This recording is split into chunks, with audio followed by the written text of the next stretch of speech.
Hey students, today we're going to be taking a look at gross domestic product, or GDP. We will look at what goes into GDP, what are the limitations of GDP, and how we calculate GDP. GDP is a measurement of the dollar value of all final goods, services, and structures produced within a country's national borders during a one-year period. When we look at GDP, there are three ways in macroeconomics that we can calculate GDP. There is the income approach, the value added approach, and the expenditure approach. The most popular of these is the expenditure approach. We'll take a look to as why. Here we have a simple economy out of the Krugman's economic book for macroeconomics. From this chart, we can use all three methods to calculate GDP. First, we will look at the income approach. This is the income approach formula. Each factor in this formula represents parts of the economy.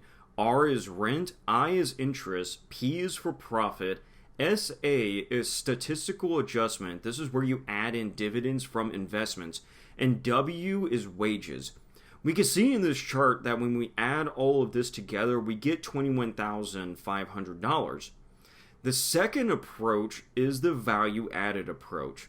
Now, this one can be a little confusing because you have to work backwards as well.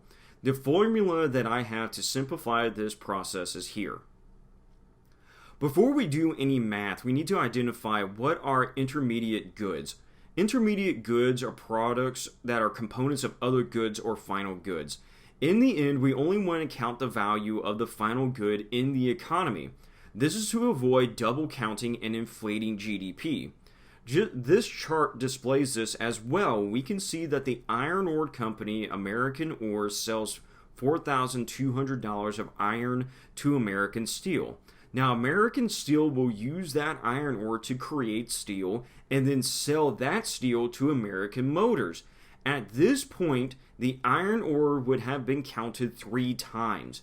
To avoid this, we would have to take out the iron ore and the steel from the final good.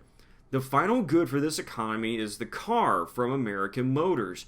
You can add together the value of sales together. You add $4,200, $9,000, and $2,500 together to get $34,700.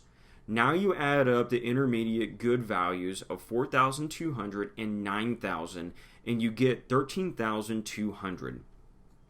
Your equation should come out to GDP equals $34,700 minus $13,200. When you do this equation, you come out with $21,500. The final approach is the expenditure approach. This is the sum of all final goods and services in the economy, and this is expressed with this formula. C is consumer spending, I is investment spending, G is government spending, and X minus M is exports minus imports. For the United States, this has historically been negative. To clarify, with investment spending, this is not spending on the stock market. This is investment from businesses to further their business. This translates to buying more capital goods, meaning more machines or equipment or buildings to expand their business. In our chart, we can easily find GDP. Since the expenditure approach measures final goods and services, we only have one in this economy. This is the sale of cars. It is safe to assume that consumers bought these cars. But even if some of them were purchased by the government, the result is the same. Since we do not have factors for other parts of the equation, we can assume those are 0. And as a result of that, we get $21,500. You can see that theoretically, all three approaches should come out with the same amount. Now, it may come out in real life plus or minus a couple $billion, depending on how people reported their income, etc. But generally, they come together around the same number. Those are the three ways we can measure the economy. This is important for us to evaluate the health of an economy, but it can be deceiving if we do not consider population and inflation. Consider Venezuela. The GDP of Venezuela had been rising for many years, indicating to the untrained eye that the economy was getting better. But as we can see today, this is far from the truth. Remember, GDP is based on the final sales of goods and services, but that means that the inflation can cause prices to rise without the increase of goods and services from year to year, meaning that there was little to no growth, but a rise in prices for everything for everyone. This is what we call nominal GDP. In order for us to find out real GDP, we need to adjust for inflation. And, well, let's just say that Venezuela has a lot.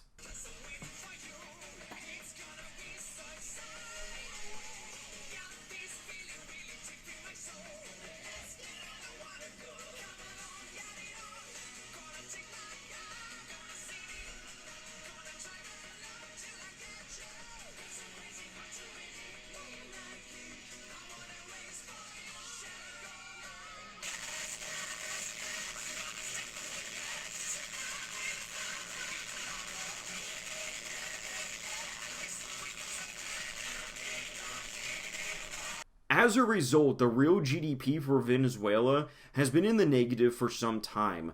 This translates to a decrease of quality of life for everyone, and unfortunately, we can see this in Venezuela with the horrible struggle that people are going through. GDP has its limitations. It cannot measure every transaction that is made in the economy. GDP does not include secondhand or used goods sales, non-market transactions, and the black market. So, when a drug dealer sells illegal drugs on the streets, it's not recorded because, well, it's illegal. And we do not count the sale of used goods because it will double count that good from year to year. Look at cars. Even though it is 2020, we see that people are driving vehicles that can be upwards of 30 years old, some of which are not the original owners. We can count the years that they were sold as brand new products. We also cannot measure transactions that are done off the market. A good example is like when I was 12, I began going door to door and mowing yards for $20. 12-year-old me did not report those earnings, but this